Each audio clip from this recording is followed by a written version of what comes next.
Welcome to 6 Degrees of Connection, the podcast where we explore our connections and their stories. Please welcome your host, Andy. My guest for today is a friend, a connection, and someone I've known for almost a decade now. His is a journey from a corporate job to entrepreneurship, and someone whose story is interesting because of his experiences, which makes for good storytelling, and obviously the industry which he's a part of now, the entertainment industry. And today we talk about entrepreneurship, movies, short films, and his venture. Nishant Pillai, good to have you here with me at 6 Degrees of Connection. Thank you, Anderson. Thanks a lot. I've been, waiting for this particular interview, primarily because of the relationship that we had for over a decade now. And apart from that, I was pretty excited with the fact that, you were trying something new. I thought, why not, have a chat with you and just to understand, what's the other side of the world, how things are going at your end as well. So I thought, it's going to be definitely interesting. Yes, I've always felt that our connections, our friends have a lot of stories to tell, which would be interesting as well to a wider audience, and also to show everyone that we are and can be inspiring to others. There's quite a lot that we do not know, and who better to understand and appreciate a specific subject than the person who's lived through it. Yes. When we worked together in Technopark Trivandrum for this IT company, I was in business analysis and Nishant in sales, doing what he does best, smooth talking people into buying stuff from us and generally being a jack of all trades. And, after IBS Software Services, I moved on to another companies in Hyderabad and Bangalore and then to the UK. We really lost touch. When was the last time we actually spoke to each other? I've seen your pictures through Facebook. Yeah. It's a long time since we've actually connected. Correct. Very true. Very true. I think after IBS, we haven't seen ever. I mean, at least for the last 11 years. The last we saw was in 2009. And that is why I was pleasantly surprised that your LinkedIn profile changed. You were dabbling in movies and suddenly one day, Budget Lab Productions. So in between you entered the movie industry. Now for those of you who have met Nishant or haven't met Nishant, imagine a 6-foot lean dude with a thick mustache and a booming voice. You never fostered any dreams of becoming an actor, did you? Oh, I never. So it was I right from a very, very young age, I would say cinema was always my passion. I think, right after my graduation, I worked as an assistant director in a couple of Telugu films, ad films and all. And then again, I had to pursue my education and then I started working and all, but then cinema was always there at the back of my mind. And, I knew that if I have to be really happy, I would need to do what makes me happy. But then, there were a lot of factors. One of the factors I would say was that I myself not able to decide what I want. So the entrepreneur side of it is the other part, because I never expected myself to be an entrepreneur, although right from the age of 17, I have been an entrepreneur. So it's at the age of 17, for the sake of pocket money, I used to sell this plastic goods at Hyderabad for a higher rate and make commission out of it. That was my first business. Then at the age of 22, I kept a Malayalam CD shop in Hyderabad called Sri Guruvayurappan Video CDs, getting all those camera print CDs from here and make money out of it. After IBS, I did something which was again similar in the line of IT. That was the only one I would say which really failed miserably. Whereas the other two, the plastic goods and that Sri Guruvayurappan CD, those really flourished those days, So on an average, in the year 1997, 98, if I'm not wrong, I used to make a pocket money of around 150 rupees every day. So you can guess, 1997 I'm talking about. Which is not bad, 150 rupees a day. What's the price of the biryani at Paradise Hotel in Hyderabad? Those days those days it was just like $60 or something for a Paradise biryani.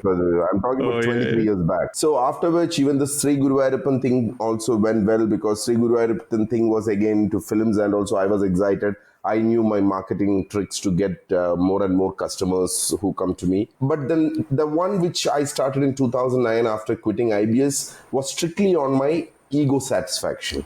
It was not a planned one, and that backfired very badly. And that's where I realized that it's good for you to take risks, but then it makes more sense if you take calculated risks. So after that, I joined a company in Trivandrum, and I was there for 3 years. Then I moved to Cochin. I've been in Cochin from 2015. 2018, I started Budget Lab. And if I remember, you were quite a star at the Take a Breaks. Now, to those listening in, Take a Break is this annual celebration of arts between all the companies in the self-contained business park, Cool Yes. Park in Trivandrum, Kerala. And I remember dressing you up as Maveli during Onam as well. Or was it someone else? No, not Mahabali. Yeah, never, never, never. So I don't know what costume you saw me, because definitely it's not Mahabali, because I had done a couple of skits, because of course, yes, I was always interested in these kind of extracurricular activities. And we did even myself, Preston, one of our other colleague, we all together started a dance show called Jalsa. And so it's like, wherever I worked all through my life in IT, I made sure that that creativity in me never goes down. And secondly, it was like, if you ask me honestly, like, were you enjoying your job? I would say I never enjoyed my job, or even though I was getting good salary and all. But then, yes, I learned from each of my job. I learned some of the other point. I learned some of the other facts, which could have hurt me at that juncture. But then today, when I look back, I feel that what they might have done is correct. So there were a lot of experiences, although I never enjoyed my job. So at the end of the day, always it was in my mind that I need to do something which is related to cinema. But then, as a person, I want to be a director. And for that sake, when I was working in IBS, I used to go and act in all this Asian Amrita TV serials and all. If you recollect, those days I was a serial actor of IBS for some time. Yes. But my intention was not that. I never wanted to be an actor. My dream was always to be a director. And today, if you ask me, I've ended up being a producer.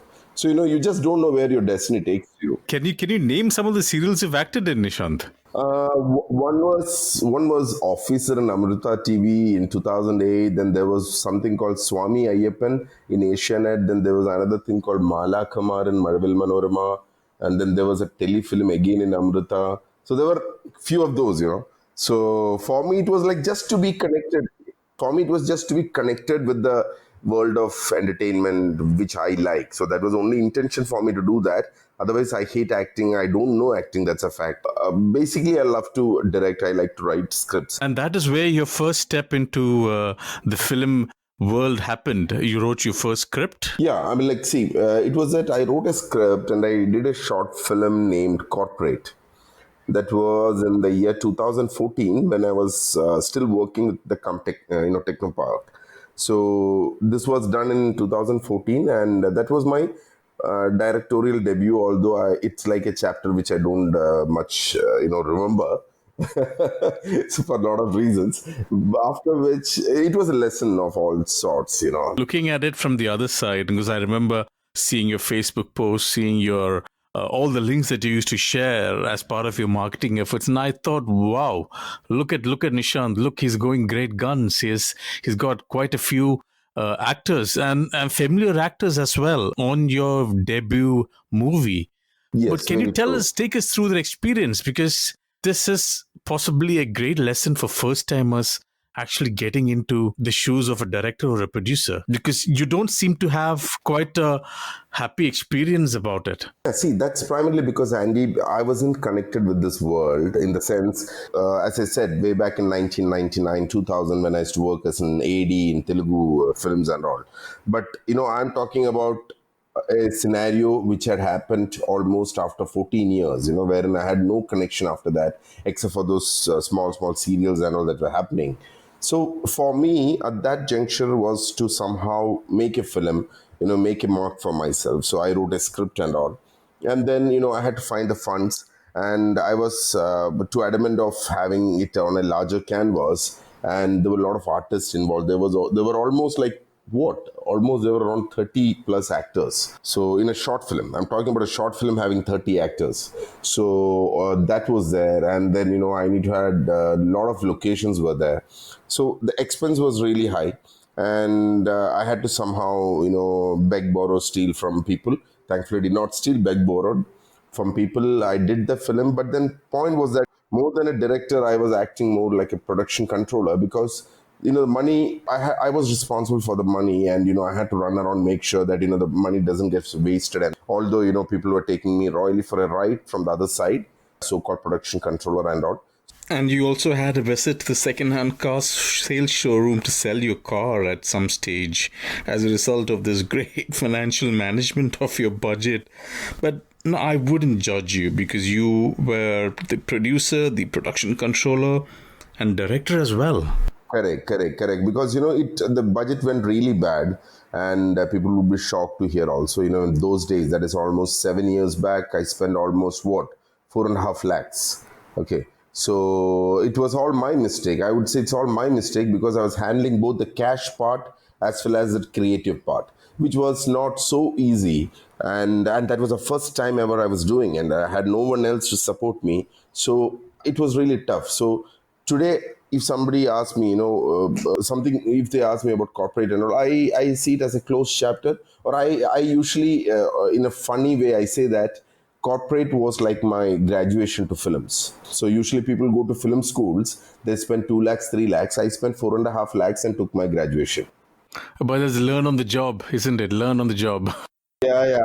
Hands-on experience, man. Hands-on experience. Your life got screwed up, but then it was hands-on experience. So I had this car, I had to sell that car. Then I had an old, when I say old, by that time itself, it was a 10-year-old bike, TVS Star City. I had to make my 2 kids, my wife sit on that. I had to go for a shopping. That day, I vouched that I'll come back with Budget Lab. I'll not let Budget Lab go down because Budget Lab name first appeared with corporate. So that was like an adamant decision which I had taken. But at the same time, as I said, there were a lot of calculative risks. I still have lots of fond memories of the car. If you remember, you used to drop me and Prasen from Technopark to Kaudiar. Kaudiar was where we lived, and that's how we became close as well. So yeah, it's hard to see that car go away, but it's led to a new beginning. Yeah, it's like it was a great experience, Ali, because I tell every youngster who wish to get into films, because I don't claim that I've made something big in film world and all, but then with my limited experience, I tell every youngster that what really matters is to know it's not about you writing a script or you want to direct or you want to act. You need to know how to survive in this industry. You need to know, if you're a director, you need to know how to get the things done with proper management. If you're a producer, you need to know how to make money. If you're an actor or an actress, you need to know how not to get exploited. So these are some factors which Budget Lab is very particular about when somebody approaches us. And until date, we believe that we have done complete justice. And movie making is not just art, isn't it? Because it's so also romantic to actually bracket movie making, film making into sort of like this artistic viewpoint, but it's actually not really all about art. There's a lot of management skills involved as well. I would say it's almost 80% management skills. So it's something like this. So say, for example, I've got an excellent script. I've visualized everything. But imagine if I've got a cameraman who screws it up, or if I've got a VFX guy who doesn't know the job. Everything goes into water. So the classic example is Bahubali, wherein the director is so clear about what he wants, but if the team doesn't support him, he's gone for a toss. So that way, I would say it's not just cameraman or VFX guy. Take the music guy, take the art guy, take the costume guy, even take the spot boys who are there. If it is not a collective work, it doesn't work. So especially for a director, he who is known as a captain of the ship should know how to manage the team. So there are a lot of youngsters who come to us with a lot of beautiful stories and all. But then I would say at least 80 to 90% of them get rejected, primarily because when I talk to them, I realize that this guy doesn't know how to manage a team. There are a lot of such factors which actually contribute to the success of the film. Soon after corporate, you did not let your dreams fade away. You went back into corporate life, and then what made you decide to go back into filmmaking again? Because you actually made another film after that? Yes, that was in 2017, a film called Canvas, which was directed by me. And Mr. Vijay Babu, the owner of Friday Film House, he was the one who played the main lead. So I would say it was a turning point in my life because, my relationship with Friday Film House, my relationship with Vijay Babu sir, my relationship with his brother Vinay Babu, it all started from there. And today, if Budget Lab is at some level, I would say, a great amount of credit goes to Vijay sir, Vinay Babu, and the entire Friday Film House for having supported us. Even though they need not had to, they did support us, and that was a big thing. It was a big deal for us. So that film definitely, again helped me dream because. After the 2014 debacle of this corporate in terms of finance and everything, I actually was not so keen on doing anything else. I was quiet for some time.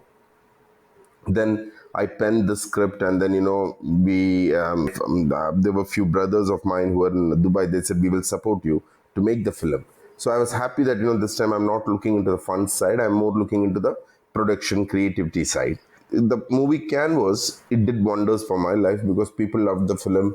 It won a lot of awards, and also it gave me a recognition. It gave Budget Lab an opening. And however did you convince Friday Film House to support your next movie venture? Because they are quite a well-established name in the industry here in Kerala. Vijay sir had read the script of Canvas and he was pretty impressed. That's on the serious side. And on a funny side, I would say that thank God he did not watch Corporate. Otherwise, he would have never given me the chance.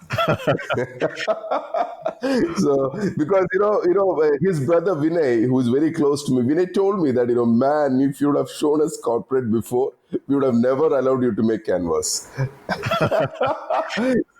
And I can't shake this image of you banging on the doors of Friday Film House and telling them that you need an audience with the boss and the security guy thinking, even already. Yeah, that's exactly what happened. Because, I wanted Vijay sir to be the main lead. I was very clear on that. I had no idea how to approach him. So one fine morning, I just took out my car. I drove into this Friday Film office that was near Kalur. I stopped there. The employees there, they were like wondering who the hell is this guy. I directly walked in asking, "Can I meet Vijay Babu sir?"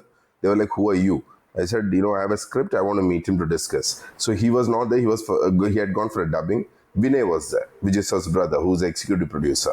They introduced me to Vinay. Vinay was very kind enough to patiently listen to what I was telling, and from there it just took on because sir read the script, sir liked it. And I always say that, more than Vijay sir, Vinay supported me a lot to ensure Canvas happen smoothly without any kind of hiccups. So how well did Canvas do in terms of figures? Because a first-time filmmaker, we have to look at the financial aspect of it as well. Of course, you have a good script. You've got a very good actor with Vijay Babu. You've got a host of other supporting actors. But after you made the movie, what is the process of actually marketing the movie, marketing the whole concept to the audience? Canvas went well.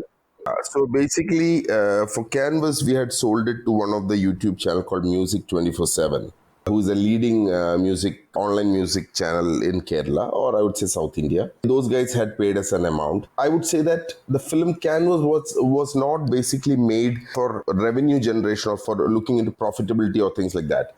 Canvas was made for a very clear purpose in terms of I getting an exposure, a profile for myself, and at the same time, there's a beautiful song in that was composed by one of my brother.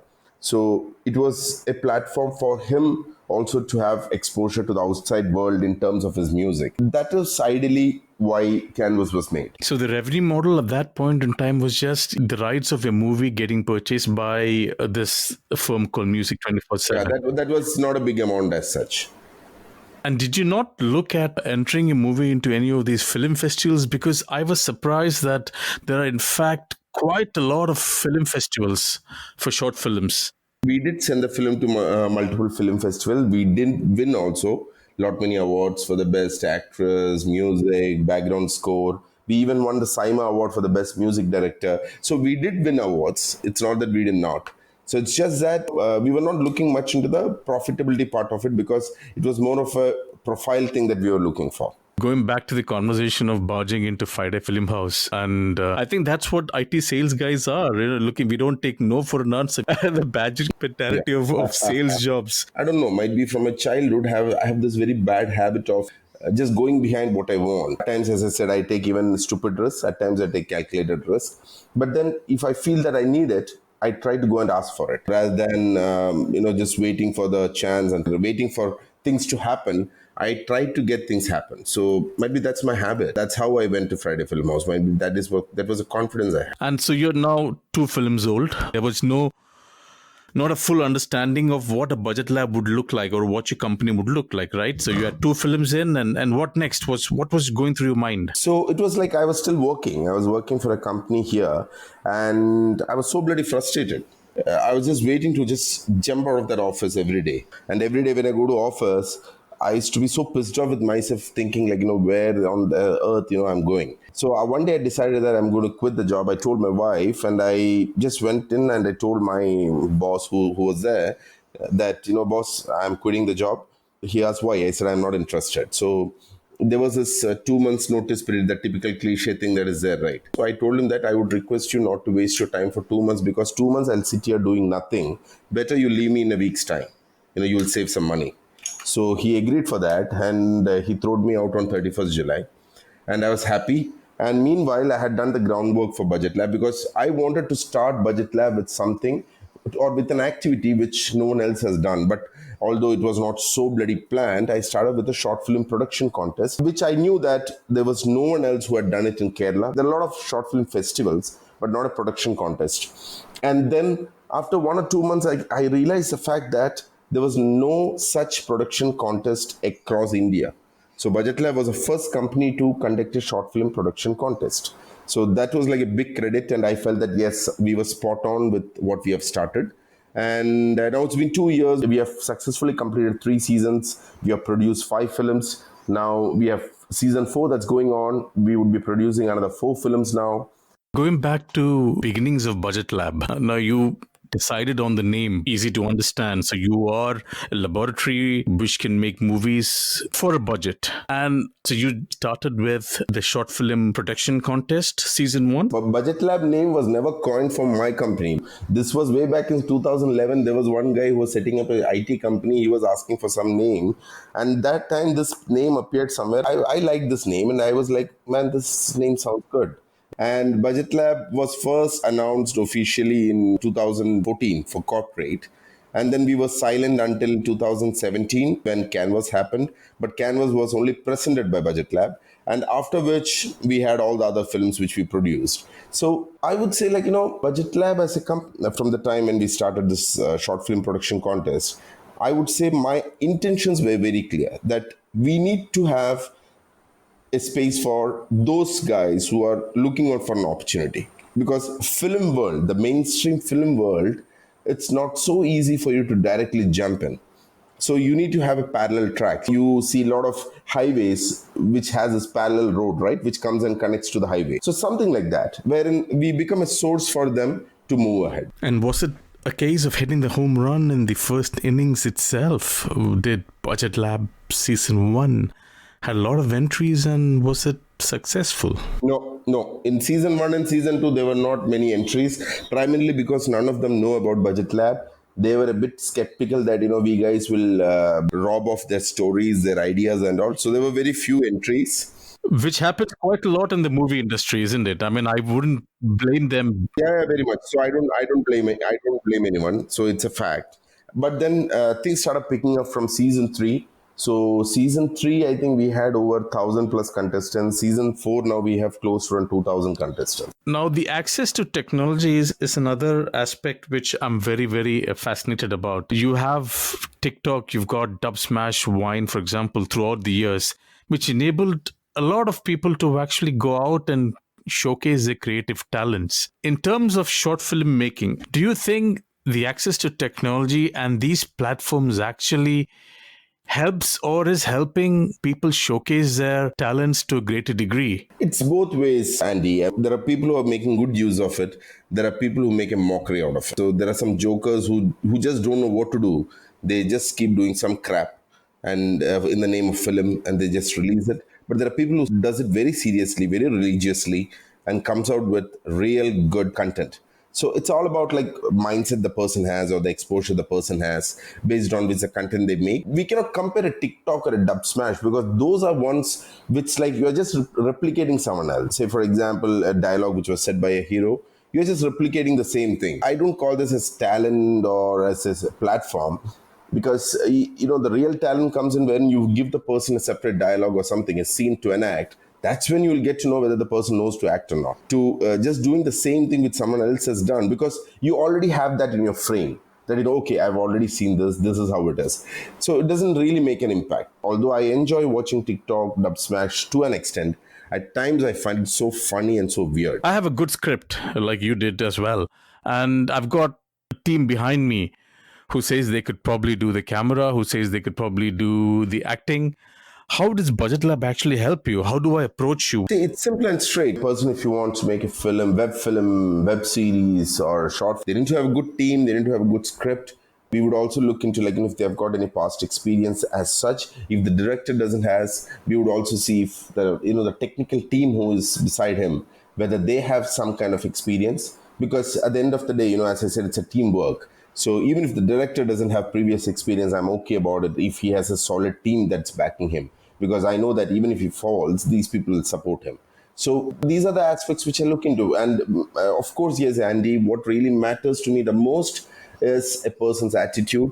Because I've thrown out guys from the contest strictly on their bad attitude. We overall we look at it as a package before we fund for someone. There's an interest from all across the world wanting to make movies, and you might have a budget of 4 to 5 lakhs, but you probably might need just 1 lakh to finish it, and they don't know anything about it, any of the aspects of filmmaking, to understand the ramifications of where they're heading. And today, there are a lot of expenses that incur in terms of production cost, which could be reduced to a greater extent. Say, for example, there was this guy who had approached me who came up with a budget of almost 1 lakh for a short film. And when I really went through it, when I read through the entire thing, when I saw what is really required, I realized that he just required 50K to finish the film. That's because he doesn't have the experience. So people will take him for a ride. That is where we come into picture. We try to help them. We try to assist them to make sure that unwanted waste doesn't happen. So you are a funding house, you are a production facility for aspiring filmmakers. And when you combine all the entries for season 1, 2, 3, 4, I assume you would have a great catalog of scripts and actors and directors in your kitty. Yes. So in our case, Andy, we only give a budget of rupees 1 lakh per film. That's the upper limit. And we give that 1 lakh because, if you want to make a good short film with a good team, your own good team, 1 lakh is more than enough, because maximum 8 to 10 minutes duration, you're not going to have big actors and all in that. Unfortunately, a lot of people are spending a lot of amount, even for a short film, like people like me who spend 4.5 lakhs for corporate. I have seen people who spend around 10 lakhs for a short film, which is absurd and crazy. So I would say that they just did not think, what is that they're going to do with it.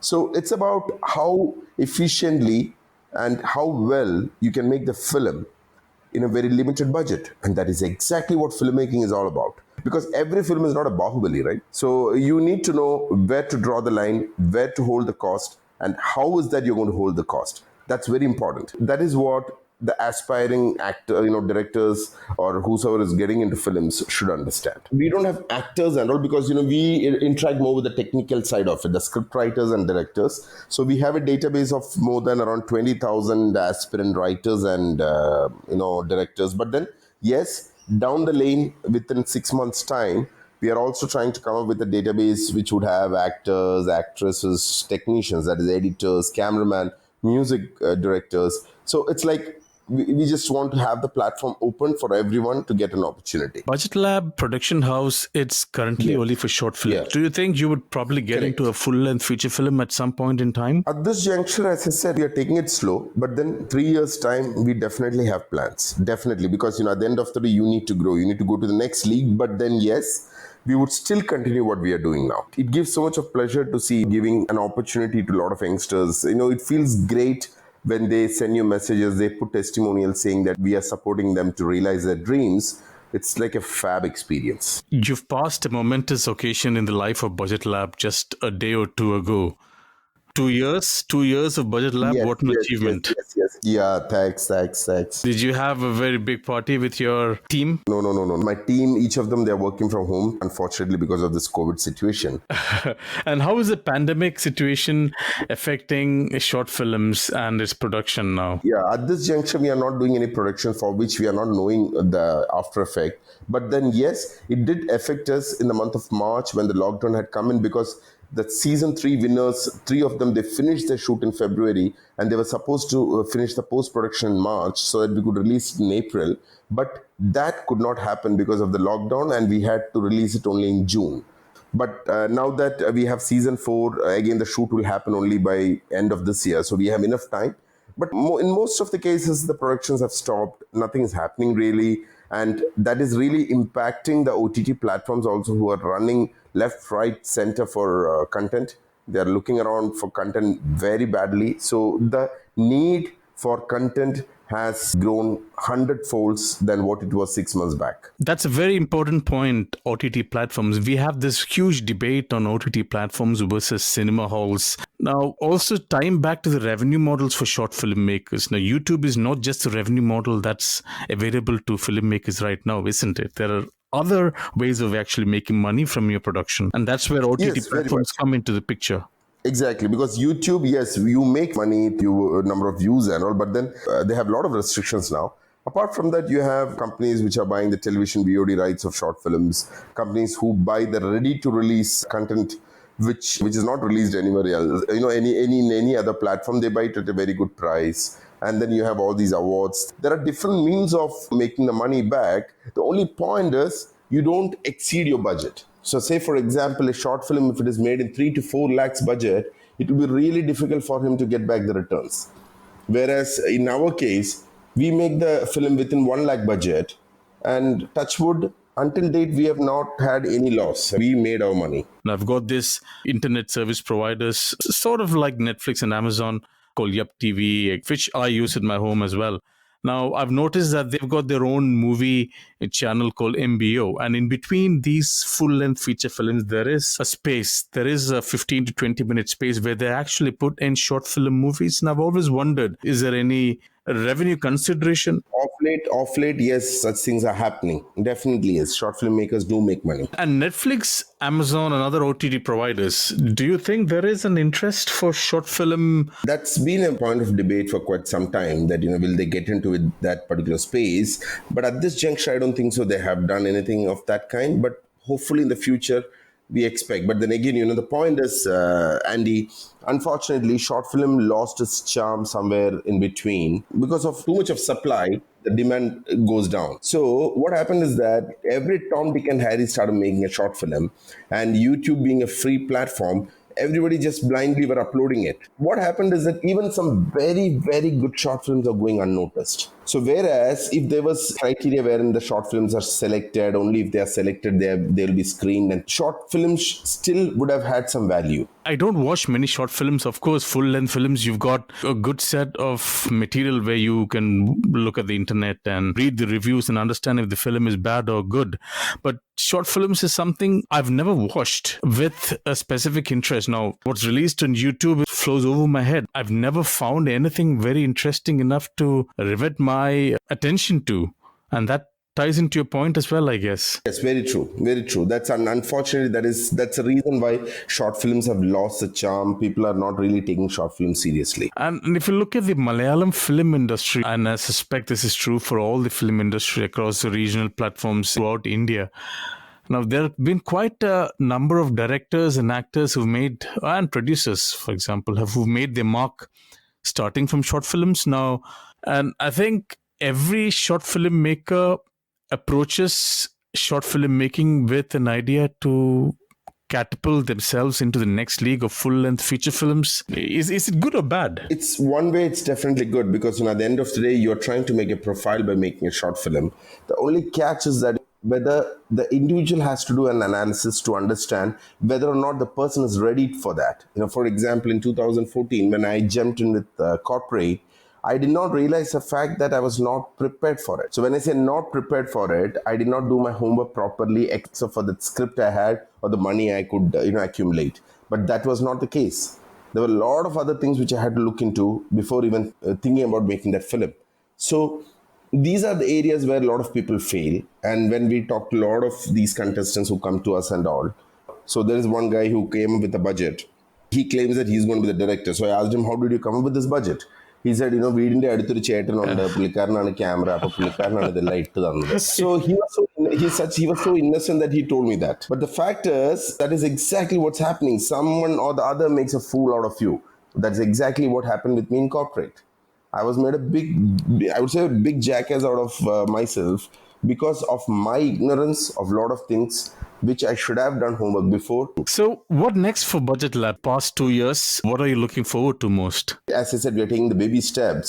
But down the lane, if you ask by, say, now it's 2 years, another 3 years' time, we would like to be a full-length production house in terms of producing not just short films, but films, web series and all. And apart from them, become a very strong platform for youngsters to showcase their talents. Because today, at this juncture itself, we have over 20,000 plus database of aspirant writers and directors across Kerala. That just keeps building every day. And we are trying to see how well we can accommodate people from different other crafts as well, say cameraman, actors, editors, whatnot. So ideally, that's what the plan is. From that, we are now getting into OTT content creation, that is web series, web films and all. So talks are going on regarding that. And there are a couple of other activities also that are there in the pipeline, which should get finalized in another 1 month period. Yeah, I think we've had quite an interesting discussion looking at the evolution of yourself as a person and the evolution of Budget Lab and what it actually does for aspiring movie makers and filmmakers getting into the industry. But cinema field itself is not easy, is it? It's pretty tough. If you look at it from outside, it's all rosy, it's all well and good. All you need is talent, and you can actually make it. Is the familiar refrain, but it's a rose with thorns. Very much, very much. Film or the entertainment industry is one industry that has all the three main attributes. That is power, fame, you have money. When I say power, fame and money, you have it across all the sections. Say, for example, it applies the same for politics as well. But if you see any other segment, if you ask an youngster in Kerala, do you know Fahad Fasil? At least 99, I would say 100% will know Fahad Fasil, isn't it? So if even, let's forget about Fahad Fasil, let's ask a recent sensation, Shine Nigam. Do you know Shine Nigam? Almost 80% youngsters or 90% youngsters will know who is Shine Nigam. Correct? But at the same time, you ask that boy, okay, beta, tell me who is Pathanamthitta collector. So there's no idea. He doesn't have any clue about it because he's an IAS officer with such a respectful position. But the point is, the influence of politics and entertainment is so huge that the struggle also is going to be equally huge. So that's where the difference is when you compare it with any other industry in the world. And another question that I had in mind, which I always think about, is women in short films. Do you have a lot of women coming up to Budget Lab with ideas? Not many. For that matter, of course, yes. We have so many people, and last season 3, we had one lady who had come into the top 50. She was a dubbing director in Mumbai for films like Aladdin, Lion King. So she's a Keralite. She's from, I believe, Thrissur. So there are definitely a lot of ladies. And season 4, we are giving definitely priority to ensure that there is at least one lady winner among the 4 winners of season 4. And like you said, you've had people of all ages queuing up for an opportunity to make movies. It's never too early or too late to go and find your calling, isn't it? Very true, because our youngest contestant is 18 years old and the eldest that we had until date is 63 years old. Good numbers, Nishant, yeah. Again, it's been wonderful listening to you and how Budget Lab as a company can help aspiring filmmakers make the movie of their dreams. Now, a bit more about you. What are you reading now? I'd like to read much of biographies or books that speaks on more on facts. Say, for example, there is this book which speaks about forensic science and forensic investigation of crimes that had happened, which was written by a well-known forensic surgeon in Kerala. So the last I finished was the book on Rajesh Khanna. So why I do is that because I'm someone who wish to relate with what I read or what I see.